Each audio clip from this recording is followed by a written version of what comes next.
That's right. Welcome back, college football fans, to the only channel where we examine, discuss, celebrate, and honor all things college football across the entire college football landscape, right here on the Touchdown Black and Gold vlog. I'm your usual host, Blair Parks. It's great to be back with you once again. Here we are approaching week 7, which is so very bittersweet because such a long off season. Here we are approaching the midpoint of the regular season already. But as far as what I've got on tap for you today, this is my week 7 preview and picks episode. And stick around, you're definitely going to want to see who I like in this week's big matchups. All right, for those of you who are returning, thank you for coming back and for all of your continued support and everything that you do for the channel, your time, your attention. But if this is your first time here in the Touchdown Black and Gold vlog, welcome, and make sure to spread the word, help the channel grow by doing anything you can by showing your support, your gratitude, and please like, share, rate, subscribe. But I always encourage, welcome, and ask for your participation. So please get involved, light up the comment section below in reaction to any of my hot takes, my opinions, or the facts that I present to you during this episode. And I promise I will get back to each and every one of you much sooner than later via that comment section. Because when it comes down to it, I want to find more college football fans just like you. And it is a continued absolute blessing and honor. I'm so very lucky to be here with you and yours each and every week, sharing my love and passion for all things college football. So please do whatever you can to help the episode and the channel to expand and grow. Anything you could do, much appreciated. All right, so normally this is one of my normal rundowns for my preview and picks episode. I've got 4 big segments for you today. I've got the shameful moment from the previous week in week 6, and wow, it's not going to be a big surprise to some of you. So I got my shameful moment from week 6. Then I will give you my post week 6 updated power rankings, numbers 1 through 12, as far as my top 12 teams in the nation. And then after that, my third segment will be my updated Heisman Trophy candidate standings, as far as if the Heisman Trophy invites were to be handed out today, ASAP. These are, to me, the 4 individuals who have garnered that honor to be invited to the NYC Athletic Club. So I'll give you my short list of Heisman Trophy hopefuls. And then my 4th and final segment today, the segment that you're going to want to stick around for, is my preview and pick segment. All right, so without further ado, let's go ahead and get it on. Woo! All right, a little Ric Flair style there. All right, so let's start off with week 6's shameful moment. And wow, I'm just going to start off with this right out of the gate. Shame.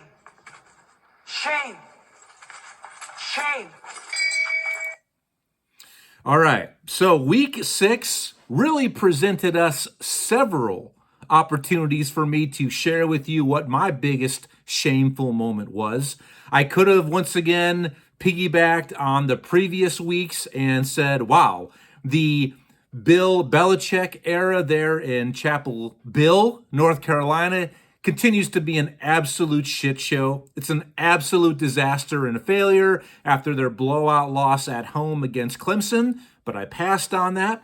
I could have went with the Texas Longhorns, the preseason number 1 team in the nation, going on the road and losing at 1-3 Florida in the Swamp, which that's not a big surprise to me, because I tried to tell all of you Texas fans preseason that Texas coming into the season was the most overrated, overhyped, and overvalued team in the nation. I mean, number 1 without really proving anything, even though they were the odds-on favorite to win the Natty title, and also with Arch Manning, the golden boy with a golden last name, was the odds-on favorite, voting favorite, to win the Heisman Trophy award and be the overall number one draft pick. And I also told you to beware of that and don't drink the Kool-Aid, but most of you did not listen to me, and you can check out that episode. So it's not going to be Texas either. It would be, but there was a bigger shameful and dilemma that happened out west. That's right. I've got to go with Penn State and head coach James Franklin. Following the double overtime loss a couple weeks ago at home in the whiteout against Oregon, and it was a great game. Obviously, Penn State did come up a little bit short at home, throwing an interception to Drew Aller in double overtime that sealed the victory for the visiting Ducks.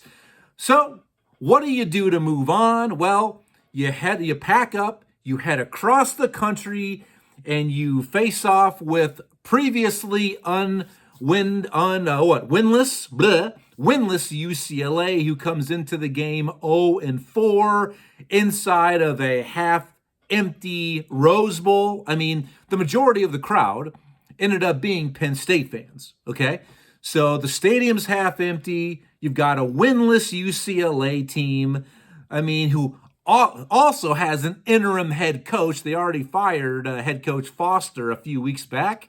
And you have a OC who was just promoted 2 days before kickoff to put together some sort of offensive game plan. And by the way, the offensive coordinator, that was his first time ever holding that position. So it sounds like it's going to be an absolute get-right game type situation. We're going to make the Bruins pay for coming up a little bit short. And also, you're a 24.5-point road favorite, were the Nittany Lions. So more than likely, you're probably thinking, easy does it, right? Wrong. Absolutely not. The Bruins shocked the college football world by pulling off the upset of Penn State, and it wasn't fluky, guys. If you watch this game, it was not something that I can't believe that happened. It was divine intervention. It was not fluky. UCLA led from the start to the finish, all right? And it was just an absolute letdown, an absolute disaster for Penn State, losing that way as they did to the score of 42-37. That's right. I already mentioned UCLA came into this game without a dub, but to make it even worse, up to this point, UCLA had not led a single moment in any game. Not a single minute, not a single second. And it's not like they've been playing world beaters. I'm talking about, losses against Northwestern, against New Mexico State, against UNLV. Yeah, against Utah, who is legit, but UCLA, just this being a ball game in itself would have been a miraculous miracle, okay? But for the Bruins to pull the upset, wow. That's that old classic adage that as coaches, you want to do whatever you can to not let one loss become two. But where do we go from here for Penn State and Coach James Franklin? A lot of answers, a lot of questions being asked this week. Should he be jettisoned out of Happy Valley? Should he be fired? Is he going to quit? We'll have to wait and see. But wow, what an absolute moment for all the wrong reasons, unless you're a UCLA Bruin fan or if you just, if you're anti-Penn State. And let me remind you that Penn State, coming into the season, was the number 2 ranked team in the nation.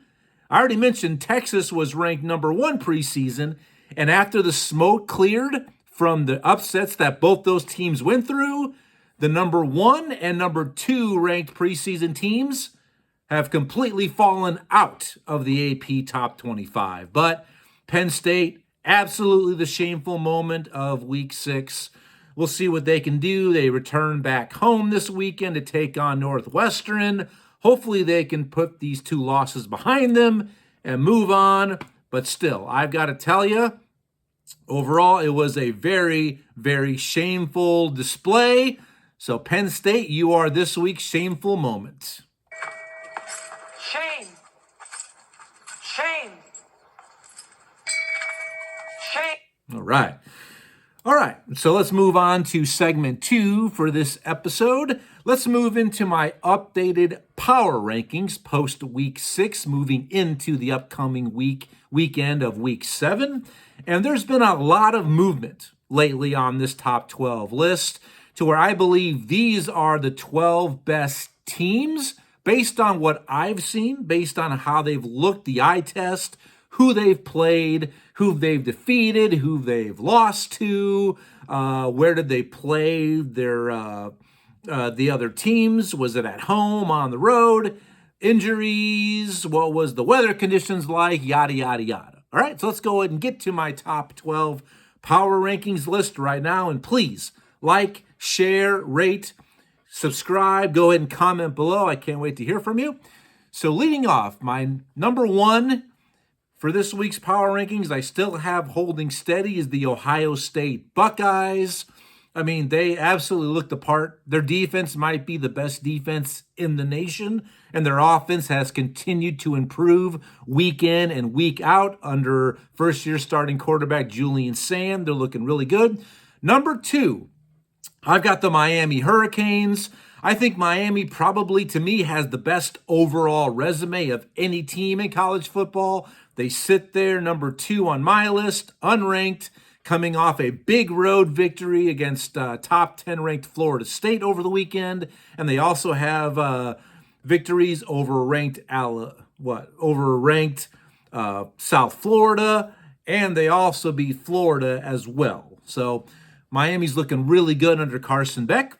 Number 3, I've got the Oregon Ducks, who are sitting there, very comfortably in number 3 on my list, but a huge game this week against Indiana up there in Autzen Stadium, a top 7 matchup. Number 4 on my list, and this is going to surprise some of you, but what they've done after that opening weekend loss at Doak Walker, as far as the Alabama Crimson Tide, they have responded in a big way. I've got Alabama number 4 after back-to-back weekends of huge wins. 1 2 weeks ago on the road at Georgia, knocking off the Bulldogs and ending their, I believe, 33-game home win streak. They follow it up last weekend at home, kind of in a revenge spot, and take care of Vanderbilt and stud quarterback Diego Pavia due to the Tide. I think they are rising. I got them number 4. Number 5, holding steady, I've got the Oklahoma Sooners. Big game this weekend. It is Red River Rivalry weekend. John Mateer may or may not play. We'll have to wait and see. So I think we're going to find out a lot about Oklahoma after this weekend's game, whether or not John Mateer plays or doesn't play. Number 6, I got the Ole Miss Rebels. I love this Ole Miss team, but I'm not quite as bullish on them as a lot. Granted, they do have 3 victories already in SEC conference play and a solid non-con victory over Tulane. But let's just be honest, their defense is still a work in progress, all right? We'll have to wait and see what they can do down the stretch here.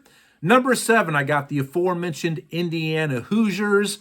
Coach Signetti, Coach Sig, he's got these boys playing at the highest of all levels. A really, really good, dangerous team. Iowa had their shot a couple weeks ago, but lost in Kinnick 20-15 against Indiana. And like I said, a huge road test for them this weekend as they travel to Autzen to take on Oregon. Number 8, I've got the Texas A&M Aggies. We all know what they did, week 2 or week 3, I believe, going on the road, taking care of Notre Dame and South Bend in front of touchdown Jesus. But then they also recently scored a victory at home over the Auburn Tigers. And I think Auburn's a very, very solid team. So I got A&M right now in the 8th spot. And falling a couple spots, I've got number 9, Georgia. I mean, Gunnar Stockton, I think he is solid. But I think we're kind of seeing that might be this team's weakness, is their quarterback play. Number 10, I've got maybe the best kept secret in the entire nation, and I think they're only going to continue to climb. I'm talking about the Texas Tech Red Raiders. This team can flat out ball under Coach McGuire. All that money they spend in the offseason on NIL is completely paying off, and it's paying dividends to the program, to their alumni, to their students, their fans. I love this Texas Tech team. All right. Number 11, I've got kind of right there, waiting and sitting in the weeds and lying in the grass very quietly, a team that's just taking care of their business. Number 11, I've got the Georgia Tech Yellow Jackets. I love quarterback Haynes King. Now that Clemson has fallen off, Georgia Tech is right there, going step for step with Miami, and Florida State now has that loss. I think Tech is just kind of biding their time. And finally, number 12, a team that I think they just barely made my list this week because I don't really know how sold on them I am. Bleh. I mean, I do my own stunts here in the Touchdown Black and Gold channel, guys.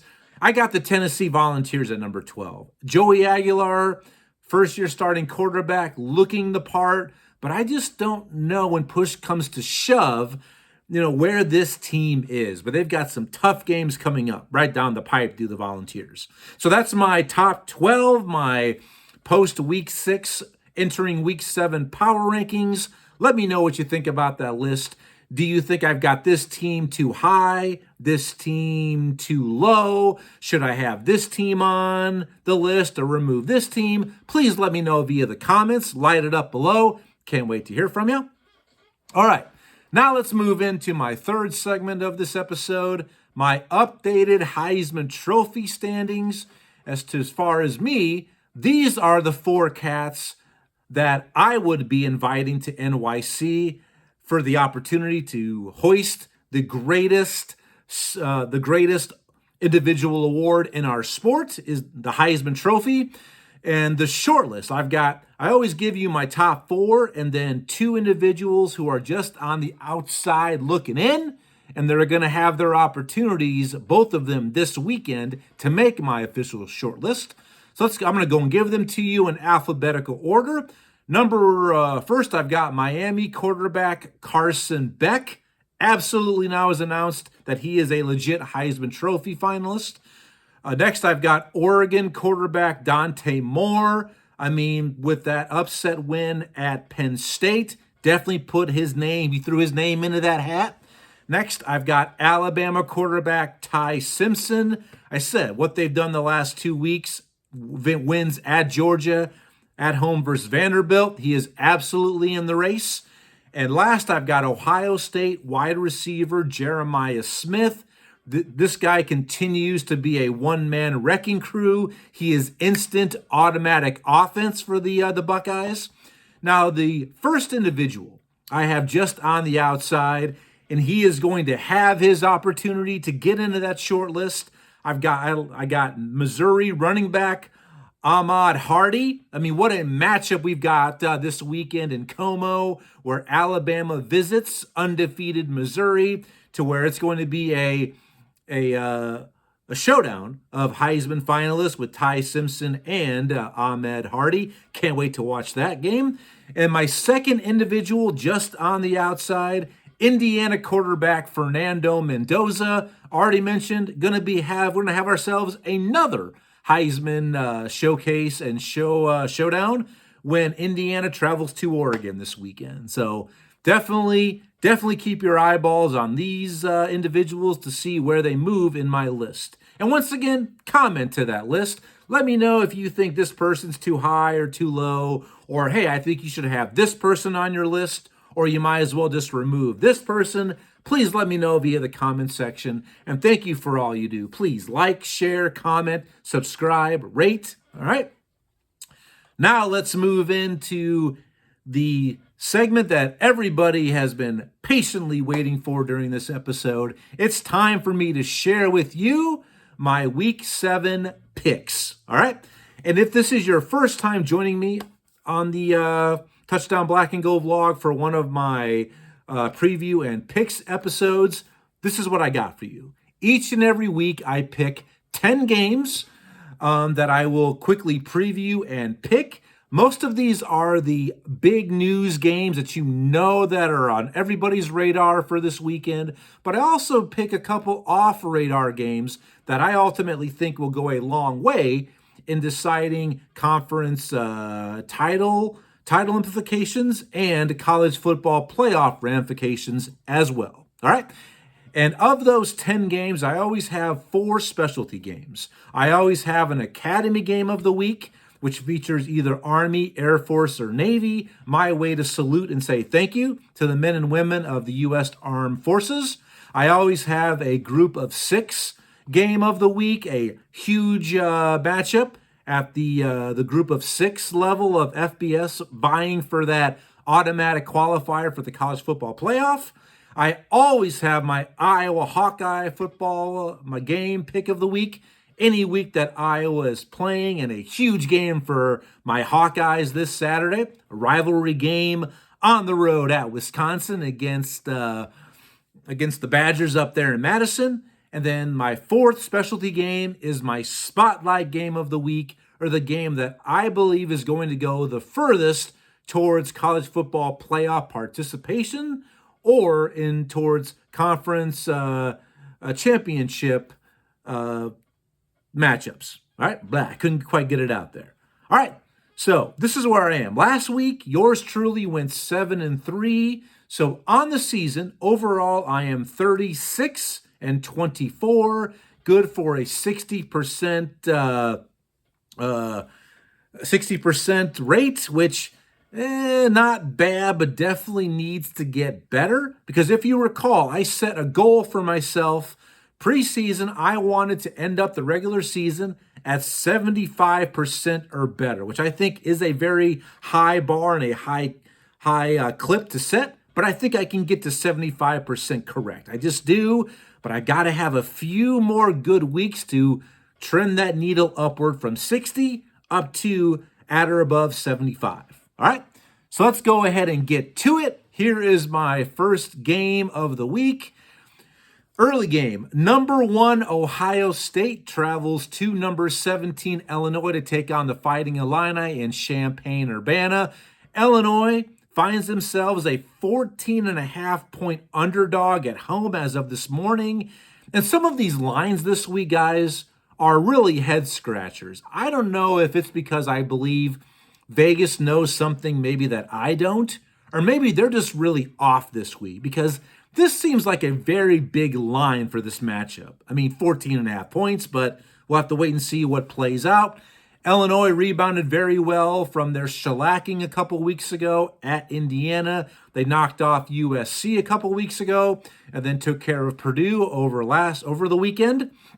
While Ohio State, really everybody who's come their way, they've taken care of. I mean, they won at Washington a couple weeks ago, a very solid Huskies team. So who do I like in this game? All right, this is for the coveted Ellabuck. All right, I love Illinois, their physicality. I like Luke Altmaier. He can sling it all over the yard. QB1 for the Fighting Illini. But I just think Ohio State has gotten so much better. They're improving each and every week, especially on the offensive side of the ball. I just think they're going to be too much for Illinois. I think Illinois keeps it close, but ultimately I do like Ohio State to get out of Champaign with the dub. Give me the Buckeyes in this game, but Illinois does cover that very large number. But give me Ohio State in that game. All right, next game up. Big game, the Red River rivalry. I'm talking about number 6 Oklahoma takes on Texas inside the Metroplex in the Cotton Bowl in Dallas. Currently, Texas is a 1.5 favorite over Oklahoma, which I think that really comes down to the unknown with John Mateer. I'm going to go ahead and assume that John Mateer is not playing this game, because if he were to play, it may or may not change my pick, but stay with me on this. So how does Texas respond? Are they able to pick themselves up off the mat after losing last week in the swamp to Florida out of the AP top 25? What can we expect? And we know they're going to be going up against a very, very solid physical active defense in Oklahoma, a team that has also shown that they can run the ball very well. So what's going to give in this game? All right, it's 50-50. I love how it's completely right down the middle. Texas fans, Oklahoma fans. I do think Texas will be able to hang with Oklahoma. I actually think at times they might look a little bit better offensively than Oklahoma, especially if their backup quarterback is in there. But he does have legit reps, does the QB2 for Oklahoma. But I'm still going to take the Sooners. I think Texas will come in very, very motivated, inspired in this game. But I just think the lines of scrimmage will ultimately belong to Oklahoma on both sides of the ball, and that will be the deciding factor. So give me Oklahoma in this year's edition of the Red River Rivalry. Go Boomer Sooner. All right, number 3 on my list this week. Big one in the Big 12. I've got TCU, the Horned Frogs, led by Super Frog, their mascot. They travel to the Little Apple to take on Kansas State in Manhattan, Kansas. Currently, the Wildcats are a point and a half underdog at home, and things just at some point have to start getting right for Kansas State. You would think, right? I mean, they open up that game week 0 across the pond, losing against Iowa State. Last week, they grabbed the lead late at Baylor to see Baylor only basically, march the entire field, kick a walk-off field goal to win. So when is Kansas State going to catch a break? Well, they can't be thinking like that because here comes Josh Hoover. He's been absolutely on fire as for QB of the Horned Frogs. So do I like TCU to remain undefeated and stay in the Big 12 hunt? I don't. I think Kansas State finally is able to put everything together. I think they'll come out inspired. I always say do not sleep or take for granted Coach Klieman for Kansas State, one of the best in the industry. I like Kansas State at home to get a good bounce back victory and maybe start to get a few things maybe rolling their way. So give me the Wildcats at home over the visiting Horned Frogs. Give me K-State. All right, number 4 on my list. And this is going to surprise some of you. So just hold on to your seats, okay? Most of you might have thought this was going to be my spotlight game of the week, but it is not. I'm talking about the big one up in the Northwest. Number 7, Indiana travels to number 3, Oregon. Currently, Oregon is a 7.5-point favorite at home over the visiting Hoosiers. I love both of these quarterbacks. Just share with you, they're both Heisman Trophy caliber guys.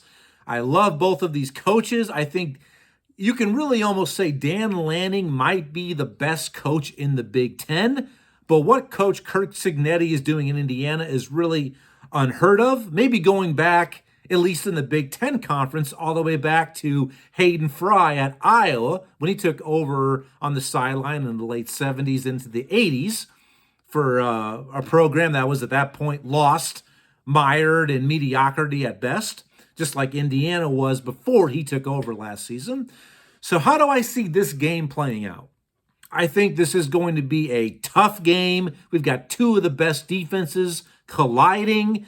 I mean, I think it comes down to who's just going to play cleaner, who is going to execute better, who's going to win in the margins as far as fewer turnovers, no special teams issues, penalties, time of possession. And I just think, for me, it's hard to go against Indiana, but it's even more difficult to go against the Ducks at home. I think this is going to be must-see TV. I can't wait to watch this one. I'll be glued on my couch at 2:30 for it, but I'm taking the Oregon Ducks at home in an instant classic over the visiting Hoosiers of Indiana. Go Ducks. All right, number 5 on my list. Big one in the SEC. Number 10, Georgia travels to the Plains to take on Auburn in the South's oldest rivalry. Currently, Auburn is a 3.5-point underdog at home. Georgia's looked every bit as advertised. I mean, Gunnar Stockton has really impressed me. I thought he would really struggle a little bit more early this season, but he definitely still needs to make a few strides, but he is playing better than I anticipated. And Auburn, they've had some really, really tough losses. On the road at Oklahoma, on the road at A&M last weekend, because they've been right there for Coach Hugh Freeze. So will they be able to get over the hump this week against UGA and the Dogs? I think they will. I've seen so many strange things happen down there in the plains inside Jordan-Hare Stadium. This is a night game. You know the crowd is going to be lit and ruckus. I like Auburn to get it done, to shock the world. Give me Aubie and the Tigers at home over the visiting Bulldogs. Go Auburn. All right, my last game before I get to my specialty games. Another big one in the Big 12. It's also a night game, and I cannot wait to watch this one. Number 21, Arizona State, travels to altitude to Salt Lake City to take on Utah and the Utes, the two Utes. Utah currently is a 5.5-point favorite at home. You know what I always say about Utah? Rice-Eccles Stadium, one of the best environments in all of college football. I love this Arizona State team. I mean, a senior-laden team, uber experienced, made the college football playoff last year as the Big 12 champion. I love Sam Leavitt, their quarterback. I really expect this to be a great game. It's going to be physical, hard-hitting, which you always can expect that from Utah. Under a longtime coach Whittingham there up in Salt Lake City. But it's just hard for me to imagine Arizona State going up there and getting the victory over Utah in that stadium, in that setting at night. I'm going with the Utah Utes at home to go ahead and fork, visiting Sparky and the Sun Devils. So fork you, fork them. Go Utah, give me the Utes. All right, here we go, guys. Let's move on to my specialty games of the week. Remember, I've got 4 of these coming your way. Now I'm going to start off, as I always do, with my Academy football game of the week. It's my way to salute the fighting men and women, both past and present, of the United States Armed Forces. So this week, I'm going to go ahead. I selected to go with Navy, since I did select Army last week. Navy travels to the city of brotherly love to take on the Temple Owls. Currently, Temple is a 9.5-point underdog at home. I love me quarterback Horvath for Navy. I mean, if you recall, if you watched my preseason predictions episode, I did choose Navy to earn the Group of 6 invite to represent that group in the college football playoff. Nothing is leading me off from sticking with that pick other than maybe the rise of Memphis and South Florida. But I'm still confident that the Middies will come through. So give me Navy over Temple, who is really struggling right now. Give me the midshipmen on the road. Go Navy. Get it done. All right. My next specialty game of the week. Pick my specialty Group of 6 game of the week. The Louisiana Ragin' Cajuns, one of my favorite teams, favorite names, and favorite mascots. I mean, good old Cayenne. I mean, what says Ragin' Cajun more than one of the hottest of all peppers? The Ragin' Cajuns travel to James Madison to take on the Dukes in Virginia. Currently, James Madison, a big favorite at home, 17.5 points. That's all I need to know about this matchup. I love James Madison. They have a culture of winning. Give me the Dukes at home over the visiting Ragin' Cajuns. All right, next, my Iowa pick of the week. And as I said, a huge, huge week. Bragging rights are on the line. A big game, a rivalry game. Iowa travels north to take on Wisconsin in Madison, up there in Madtown inside Camp Randall. It is a night game. Iowa, I believe, has won the last 3 straight against Wisconsin. trying to maintain the Heartland Trophy, which is just an ox. I mean, what says a trophy game between Iowa and Wisconsin than a cow, a bovine, all right? I mean, how else can you, that makes total sense, right? Currently, Wisconsin is a 3-point underdog at home. Iowa got very good injury news. It seems like QB1 Mark Gronowski is trending upward. His injury 2 weeks ago was nothing serious or season ending, so he is making progress. There's a chance he might play. Wisconsin, very good showing over the weekend at Michigan. They did challenge Michigan for the better part of 3 quarters. But this is going to be like the final stand potentially for Coach Luke Fickell at Wisconsin. I see this game being like the Alamo or Custer's last stand, because Luke Fickell, to me, it is really a question of when, not if. He will be fired, whether it's during the season or at season's end, by the upper echelon there in Wisconsin. But this is a game that they would love to have against visiting Iowa, who is banged up. We don't know if Gronowski is going to play or not. I think then Iowa will rely very heavily on their run game, and that is one thing that Wisconsin does very well. They've been able to hang their hats this year on run defense. And if you recall, preseason, during my Iowa Hawkeye season preview and predictions, I picked Wisconsin to win this game. But I also picked Iowa to defeat Indiana 2 weeks ago as well. So how do I see this game playing out?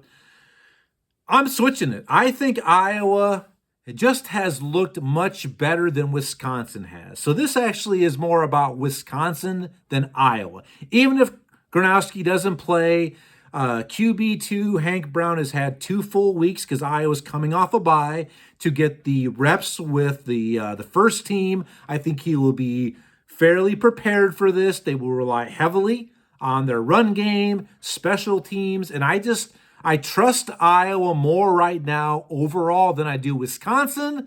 But I think Iowa kind of gets back into the race, and this is a game Iowa has to have, even though I think Wisconsin has to have this game as well. But I just think Iowa has a little bit too much. Give me my Hawkeyes on the road. Go Hawks. Iowa gets it done. All right.